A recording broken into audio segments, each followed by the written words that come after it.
Right, how's it going, guys? Welcome to another video. So today, as promised in one of my previous videos, I'm going to be propagating the Peperomia, the watermelon Peperomia, which is, its Latin name is Peperomia argyreia, which I wasn't aware of, but it says it right there on the pot. I'm going to be doing leaf cuttings the same as I did with my Peperomia piccolo blanda, I think it's called, and they've all worked. Let me grab that quick, I didn't prepare for this. So all of these cuttings have taken, I don't know if I'm going to, I'll insert some pictures as well, but like just a quick look. If you can see, there's some tiny leaves coming up. There's also a crassula in the middle, ignore that, but that's growing lovely as well. So yeah, you can see some of the baby leaves there. So I'm going to be doing the same method as with this one, but I'm going to be putting them into a different pot. I'm not going to be putting them into one of those shallow pots. Well, it's still a shallow pot that I'm using, but it's less shallow, deeper. Right, this is what I'm going to be using. I found this in my shed. I've just washed it with hot soapy water just to get rid of any like pests or parasites, whatever might be on there.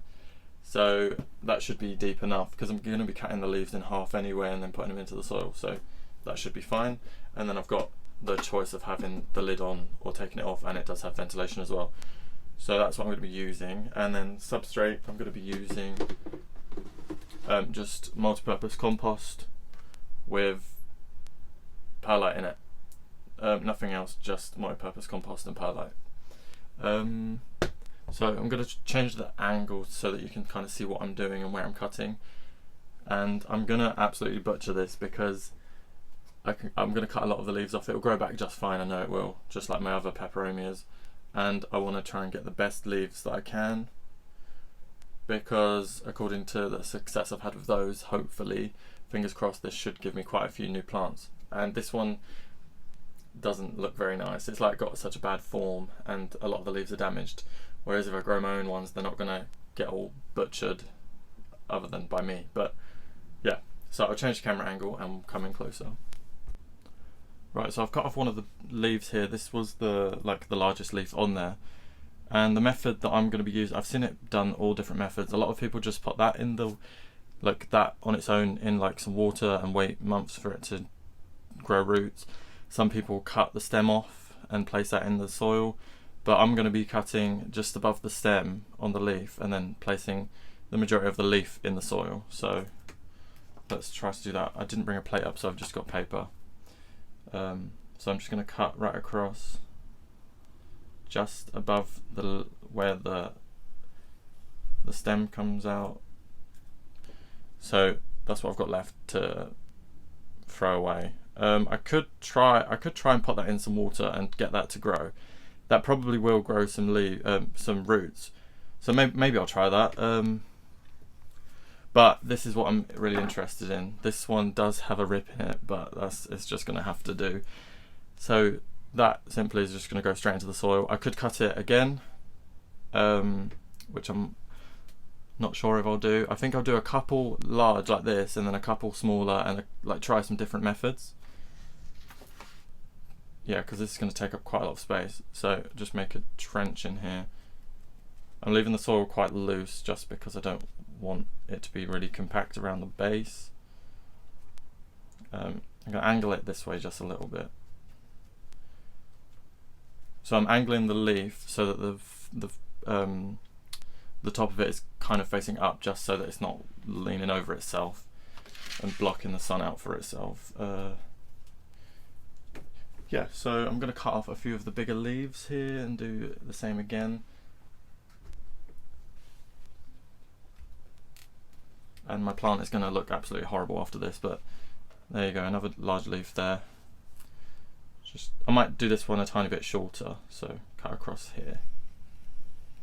Nice and easy to cut these leaves because they're nice and fleshy. So that I'll put into water and see if it will grow. I'll let you all know if it grows or not. And then this I'm going to put into the soil. I'm going to leave a little bit of a gap between them just so that they're not blocking each other's light out. And making sure I'm putting it in about 2 centimeters deep, not quite an inch. And just lay it down just a tiny bit. Wait, let me get that. and you do want the base of the leaf to be in contact with the soil, so just make sure it's nice and properly secured in there. There we are. So I'll probably fit about 5 in here. So I'll just continue doing these and then I'll get a better angle. I really couldn't get a good angle from where I'm sitting because my room is such a odd shape, but I'll just do a couple more of these and then I'll come back to a better angle. Right, so I've just finished cutting them. I did 1, 2, 3, 4, 5, 6 in total. I've made them all face one way so that when I place them near the window, I'll have that side facing the window so that they can all photosynthesize and not have one facing the other way. That just made sense to me. So they're all in there. I'm gonna give them a nice water. This doesn't have drainage holes, so I'm gonna just keep the soil on the damp side, so not wet to the touch, but keep it so it's got a lot of moisture in the soil. And I'm not sure whether I'm gonna put the propagator lid on or not. I probably will. So with the offcuts, I just pop them in this little glass of water for now. With that, with the satin pothos there. So that satin pothos is rooted, it needs to come out, but I just haven't got around to doing that yet. So I'll sort those out another time. But yeah, I expect these to root. So I've heard on Instagram, I've heard a couple of people mention that it's taken theirs like a really long time to root, like months. Someone mentioned that it's taken months for theirs to root, but they were doing it in water. I'm expecting these in here, forgive me if I'm being completely ridiculous, but I think they're going to root within 3 weeks and start shooting within 4 or 5, only because that's what's happened with all my other peperomias. So I'm going to use the same rule with these guys, but I'll obviously let you know if it takes longer or if they fail, succeed, all that stuff. I'll let you all know. So this is going to be like a part 1 because I'm not going to wait months and do it all in one video just because I want to keep getting videos out. So this is going to be part 1, and then I'll update you guys when and if they root and how successful they are. So yeah, the main plant just looks like this. It doesn't look too bad, to be honest. I cut off the majority of the damaged leaves just so that the new leaves, as they get bigger, they are like whole leaves and don't look damaged, but I think it looks alright like that. It doesn't look too bad considering I cut off like 6 leaves. So yeah, that's that. That's going to be it for the moment, but thank you guys for watching, and I hope you enjoyed, and let me know if you've propagated them this way and if it was successful for you or not. Yeah, but thank you guys for watching, and I'll see you in my next video.